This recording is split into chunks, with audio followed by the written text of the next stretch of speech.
Today we're talking about UK businessman Shrien Dewani, who on the 29th of October 2010 married Annie in Mumbai in India.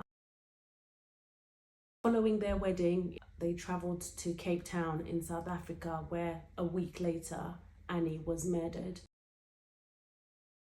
Circumstances surrounding Annie's murder are a bit bizarre, to say the least. It was reported that when they arrived in Cape Town, Shrien and Annie engaged a taxi driver who was to be their driver as well as tour guide. On the 13th of November 2010, that taxi driver came to pick them up, took them to dinner, and following dinner he was taking them on a tour of a township. The township that they were taking to has been described as one of the most dangerous in Cape Town, which is a bit strange that he would take them to that location on their tour.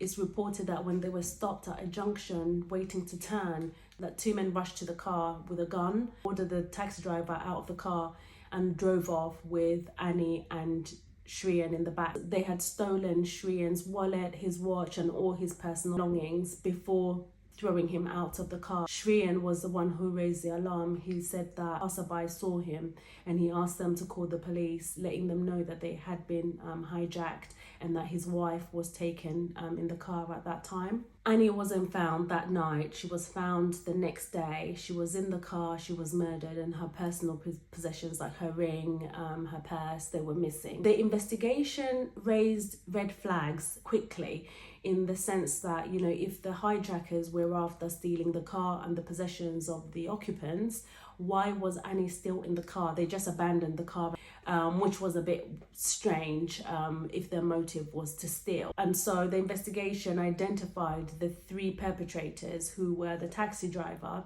and he had recruited two more people who were involved in the murder of Annie.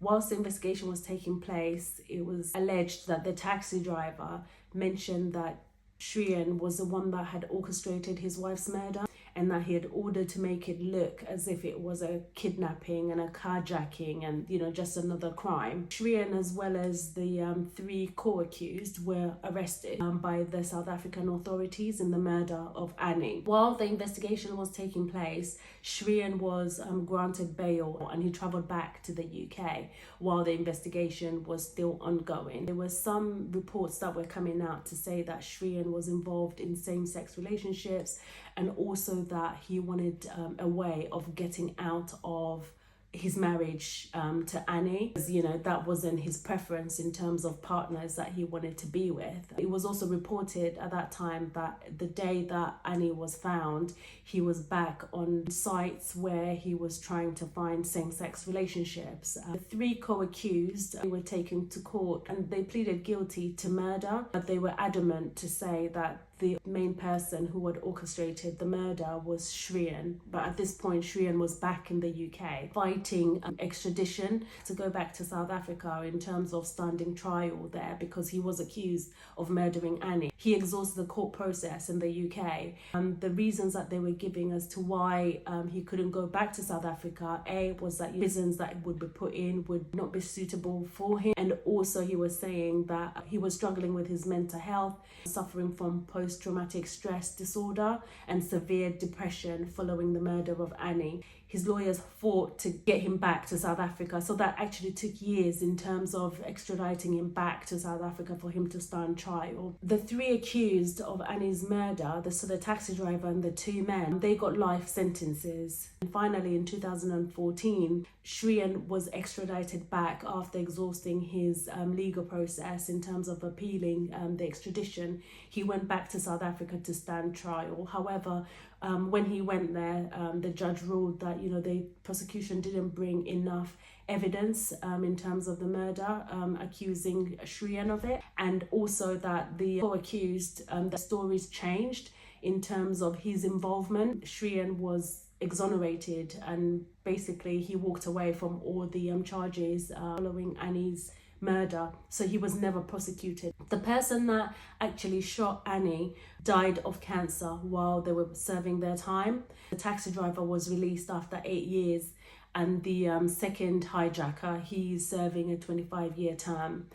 On the first day of Shrien's trial, he made it known that he was bisexual, was having relationship with men. A few men actually came out to say that he was in relationships with them, would use their services using same-sex websites, as well as some of their escort services that he used to use. That came out on the first day, which was a shock for Annie's family, as Shrien didn't disclose to them that he was having relationships with men. 4 years after Annie's death, Shrien got in a relationship with a man,